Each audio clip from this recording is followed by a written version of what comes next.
रावण संहिता भाग 4 राक्षसों का पूर्व इतिहास तथा उन्हें महादेव पार्वती का वरदान।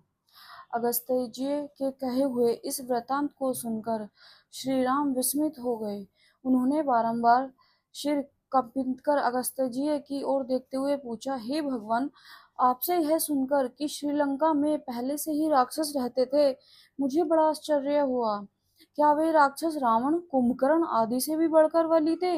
हे ब्राह्मण, उनके मूल पूर्वज कौन थे और उनका क्या नाम था? विष्णु से उनका क्या बैर था कि उन्होंने मार भगाया? तब राम के ऐसा पूछने पर अगस्त्य जी बोले, हे राम, ब्रह्मा जी ने पहले जल की सृष्टि की और उसकी रक्षार्थ अनेक प्राणियों को उन्होंने उत्पन्न किया। उनमें हेती और प्रहती नाम के दो राक्षस थे। वे दोनों भ्राता मधु कैटव के समान ही वीर थे। उनमें प्रहित बड़ा धार्मिक था, जो तपोवन में जाकर तप करने लगा, और हेती ने विवाह के लिए बड़ा यत्न किया।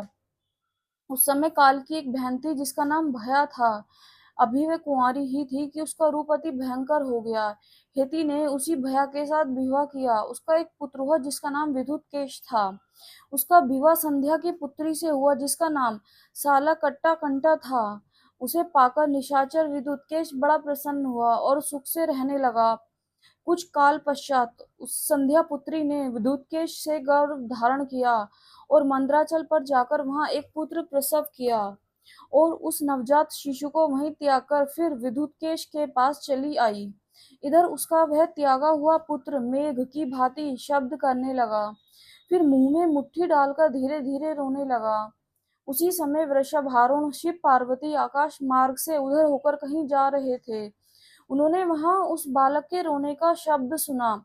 जब निकट जाकर देखा तो पार्वती जी को बड़ी दया आई।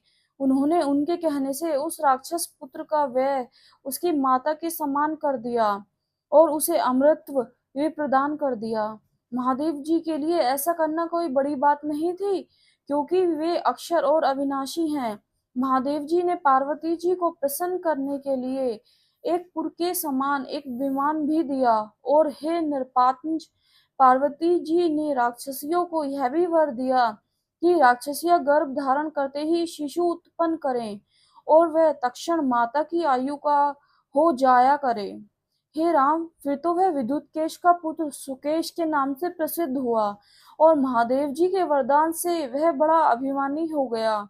अब आकाशचारी यान, विमान और लक्ष्मी को प्राप्त कर वह सर्वत्र विचरण करने लगा। धन्यवाद।